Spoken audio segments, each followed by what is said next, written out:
This morning, I want to speak to my fellow Guyanese on housing. Now, housing is an important subject matter and one of the key deliverables of the People's Progressive Party Civic. You will recall that over the last number of years, we've invested heavily in housing because we believe that every Guyanese who is qualified, every Guyanese family qualified, should be able to live in their own home. And our policy is not just about creating house lots. It's about enabling home ownership. We have pursued a number of policies and created a number of avenues through different initiatives that would enable families and persons to move from land ownership to home ownership, to support, to incentivize, to subsidize, to create an enabling environment for home ownership. And I want to talk a bit about the housing program over the next 4 years and what we hope to achieve. Now, as you know, over the last 5 years, we have invested heavily. We are building on an enormous foundation that we have already invested in between 2020 and 2025.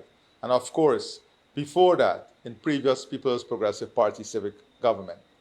But one of the key challenges we had when we returned to office in 2020 was the lack of energy and the lack of focus in the housing sector. Nothing new was created. Between 2020 and 2025, we've invested nearly $240 billion in the housing sector. We've regularized approximately 24 squatter settlements.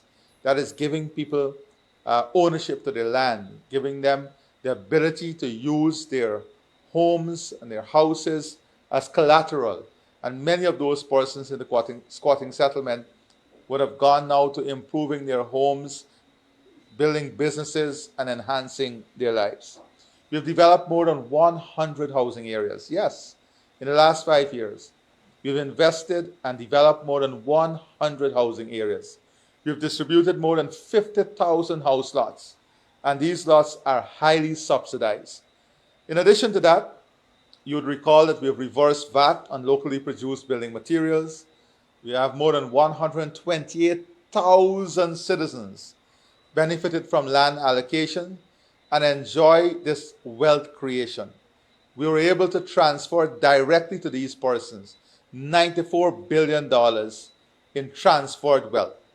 Now, despite exceeding our manifesto promise of the 50,000 house lots, what we face today is still a significant housing deficit.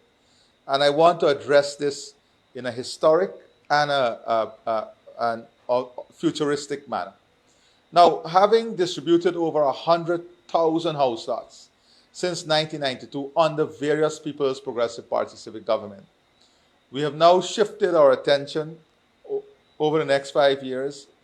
We are shifting our attention to home ownership. How do we enable persons to construct their homes? How do we address the issue of social housing? We know that social housing is an important part of the housing strategy. And we're going to build a mechanism through which we're going to identify highly vulnerable persons within our society. Single mothers, people living with disability. And not only single mothers who are facing specific economic challenges, people living with disability, the elderly. And we're going to have a social housing program to support home ownership, to support them.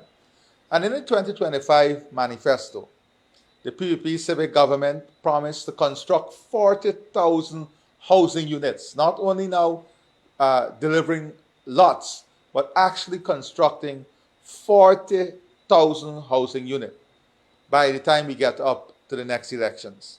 Now, what we have seen is that there is tremendous interest from the public in our housing solutions, whether it's young professional, the turnkey, the hinterland housing program, the homestead program, the modular homes that we are building.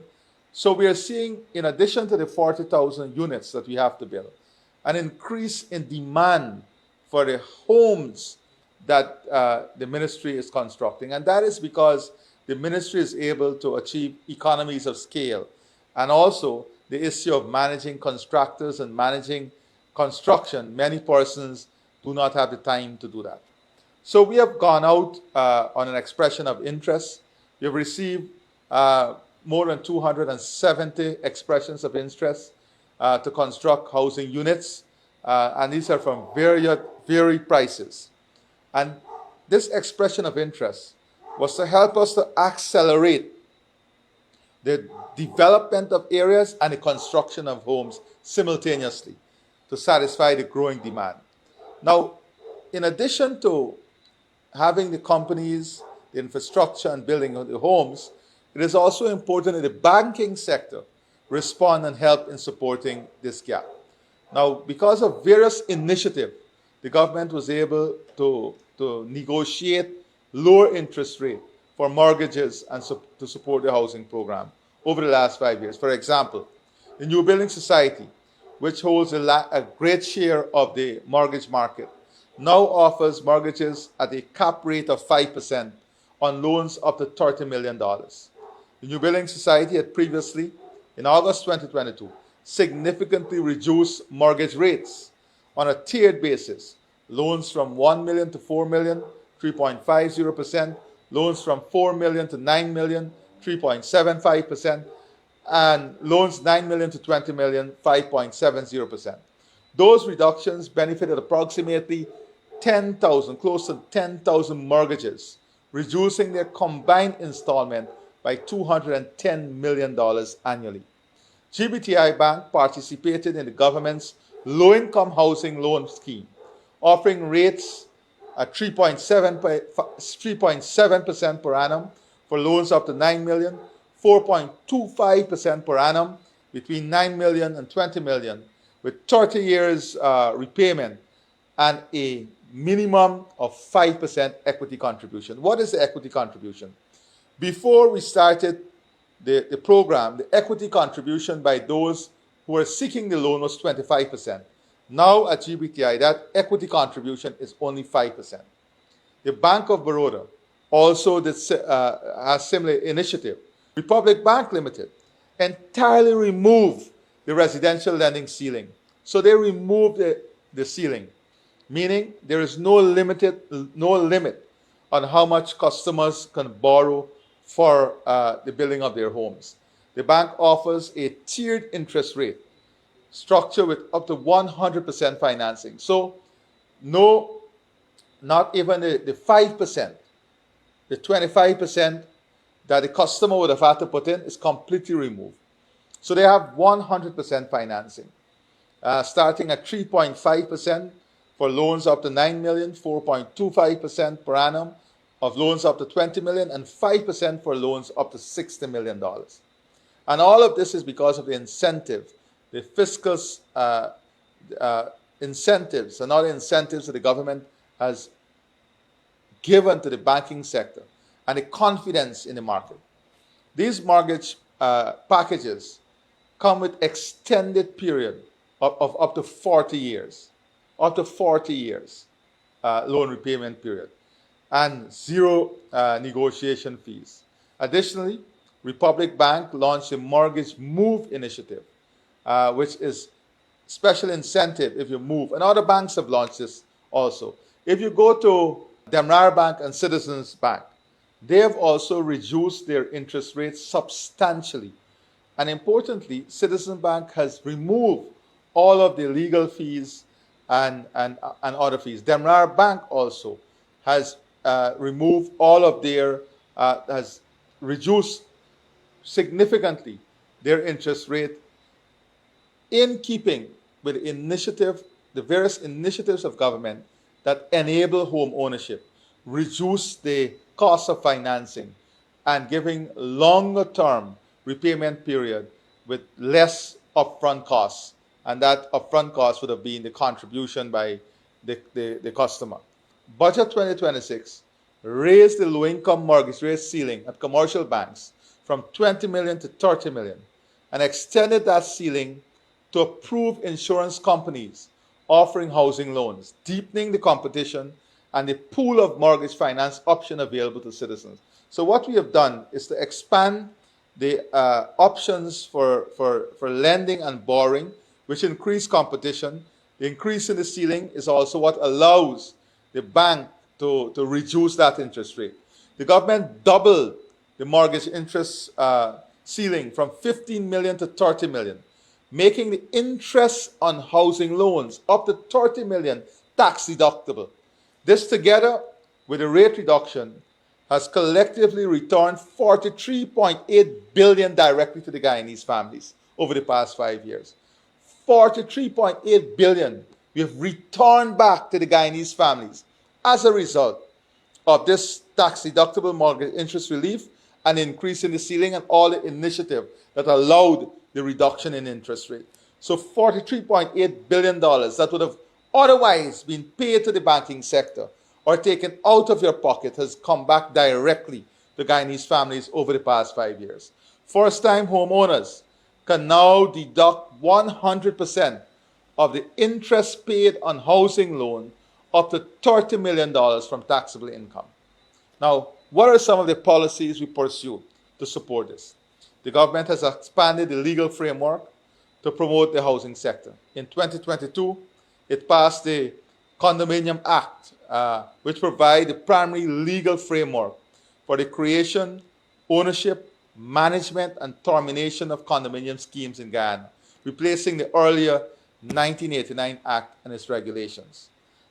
And of course, the Act creates numerous opportunities, and that is why we are now moving to a period of an investment in townhouses, in condominiums, because one of the challenges we face is the challenge of land availability. Land in Region 4 is becoming harder to get for development. We are now in close proximity to the wetlands, so our development is limited by land availability, especially in areas like Region 4. To enable home construction and to make it more affordable, the government removed VAT on building and construction material. Now, in addition to removal of VAT and construction material on locally produced material, Budget 2021 extended to CARICOM imported construction, locally fabricated steel beams, pre-stressed concrete piles, roofing, PVC product, and we further extended that list in April 2022 to cement, sheetrock, and concrete boards, significantly reducing the cost of input material to enable home ownership and to drive greater ease in home construction and home ownership. In May 2022, the government launched the Home Construction Assistance Facility, which allows registered lot holders to select from standardized home designs at 7 million, 9 million, and 12 million, with the government facilitating financing and even undertaking construction on behalf of eligible applicants. The Electronic Planning and Development Single Window System, launched in June 2024, enables citizens to submit and fast-track permit application online. So not only the policies to support home construction, but the institutional arrangements that are put in place to fast-track the approval of building plans and so on. Budget 2026 allocated $8 billion for community enhancement program, covering concrete drains, recreational spaces, so that we are building an ecosystem to support quality living, to support better family environment, better community environment, and that is a heavy focus of the government program.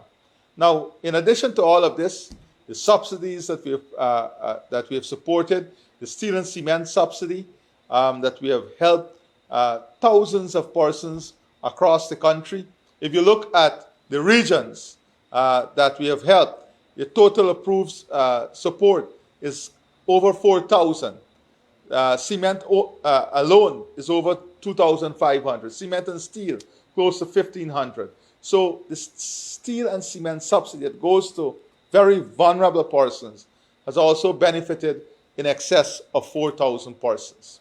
Having said all of that, and take into consideration all the investment we are making, we still have the backlog challenge. And how do we intend to clear this backlog? Now, it's important for us to note the following.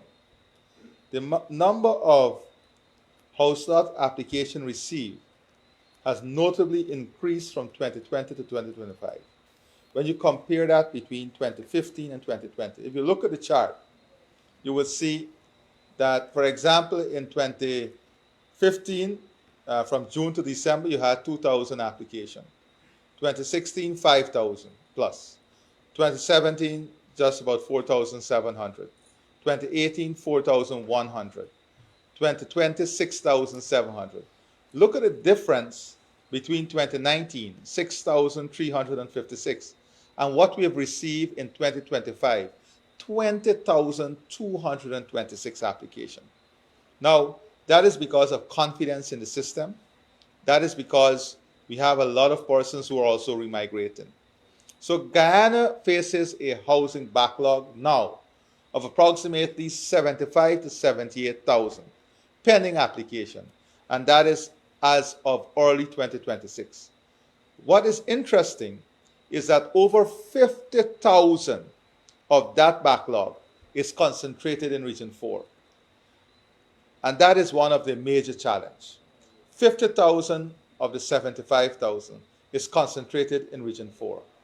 Now, despite distributing 53,000 house lots between 2020 and 2025, surpassing our manifesto promise, we still have this deficit because of the confidence in the system and because of the number of new applicants and what we had to clear when we came into government in 2015. So in our 2025 to 2030 strategic housing plan, we commit to clearing the entire backlog, save and except Region 4, where eligible applicants from 2021 and prior are being processed. Now, how are we going to do this? And I want to go through a bit about this. If you look at, and I'll go to some region specific, and look at how we're going to, what are the plans? So if you live in a particular region, you would understand how we're going to address the issue of backlog. Now, let us go to region number 1. The backlog in region number 1 as of December 2025 is 221. Now, we have not made any allocation between January to April of 2026. What we have seen so far is that number of new areas, lots, this is the lots that is being developed in new areas, is 278. Now, we are hoping to have all of these lots available, which the right infrastructure, by the end of 2027. So we are very confident that sometime during the end of 2026, we can start the allocation for region number 1. And we will clear this backlog completely by the end of 2026, and by the end of 2027, all those who are allocated in region 1 would have service lots so that they can have not only the construction of their homes, but the supporting infrastructure. In region 2, the backlog is about 2,523. That is a backlog existing. The number of lots we've allocated since the beginning of this year is 192, which brings the revised backlog to 2,331. Now, we currently have 314 lots to allocate within the system, and we have 2,625 house lots to develop. We are currently acquiring lands to clear this backlog. So the amount of land under CSPA ownership in Region 2 should be sufficient. That is, after we would have acquired the additional plots of land to clear 90% of this backlog.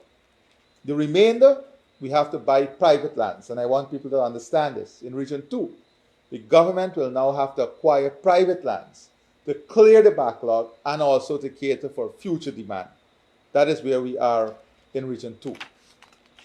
In Region 3, and the graph illustrates to you all of the different areas where we have lots and what is being done. And I'm doing this so that you can have full transparency as to what is happening in every single region. In Region 3, the backlog as of December 2025 is 11,148. We have allocated 329 lots up to May 2026. So the revised backlog based on the December 2025 figure is 10,819. The number of lots in the system that can be allocated currently is 526. However, we have already started to put investment for the development of 26,175 new lots in Region 3. It's important to note, however, that a number of applicants from Region 4, where we have that enormous demand, will be transferred to Region 3. So whilst this seems an adequate number to clear the Region 3 backlog, we will have to also invest more in Region 3, where there is land available to help to clear the Region 4 backlog. So that the chart shows you exactly how we are approaching the backlog in Region 3 of 10,819, and that is the backlog all as of 2026. And we are hoping that by the end of 2027, we'll be able to clear that backlog 100%. In Region 4, where the challenge exists, we have 50,375 in the backlog as of the end of December. We have 1,569 lots allocated so far up to the end of April in 2026. So our backlog as of December is 48,806. We have 1,090 lots currently in the system to be allocated. So we have new lots required to clear the backlog as of the end of 2025 is 21,803. 21,803. Now, the amount of land being acquired in Region 4 currently can only clear 50% of this backlog by the end of 2027.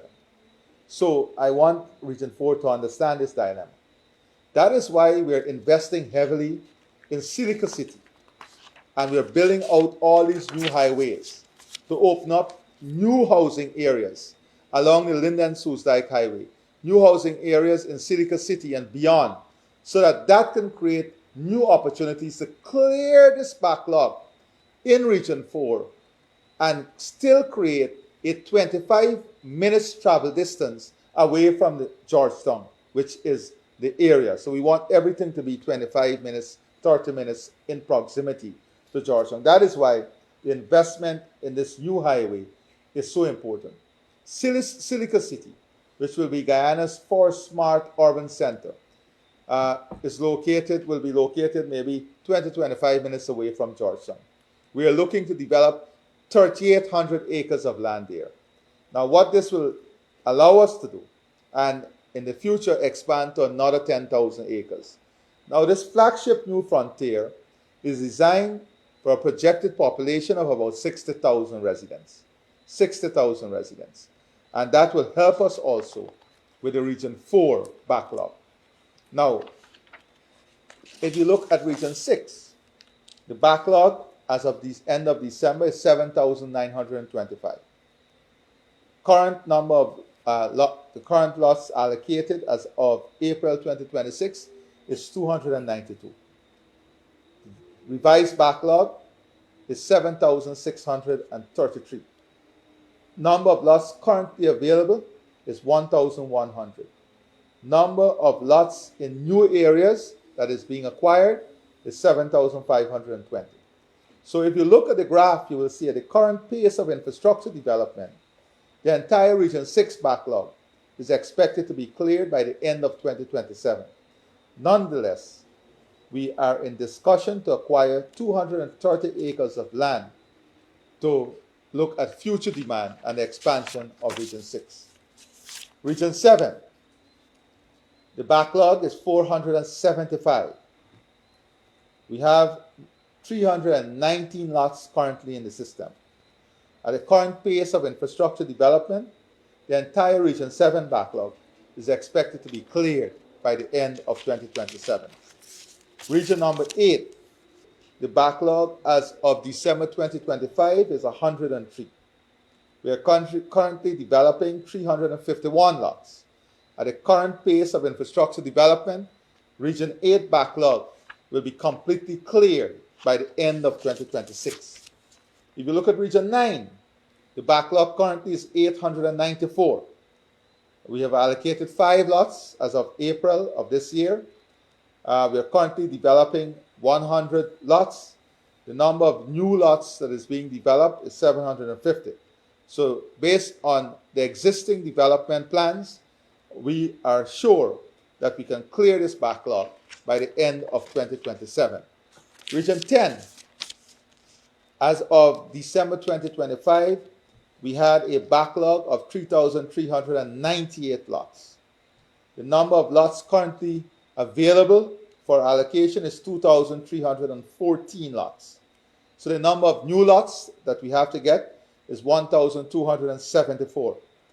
We are now designing and building infrastructure in various areas in Region 10, and we are confident that by the end of 2027, we'll be able to clear that backlog. So I just want to be very open and transparent. This is where we are in terms of every single region. In addition to this, we are identifying a number of social homes. We're targeting maybe between 3,000 to 5,000 such homes. We will be launching that program soon. We'll be setting up a strict criteria for persons to have access to those homes, because one of the things that we want in the People's Progressive Party Civic is not only to make home ownership easier, but to empower people, to bring dignity to every single Guyanese family in where they live, how they live, and the circumstances surrounding their living condition. So Guyanese, here is it, that I've outlined a clearly defined path as to how we're going to address the backlog and the initiatives, various initiatives that we have had in housing and will have in the future to address the housing needs of our population. Thank you very much, and it was great having this opportunity to talk to you guys today on housing. God bless all of you.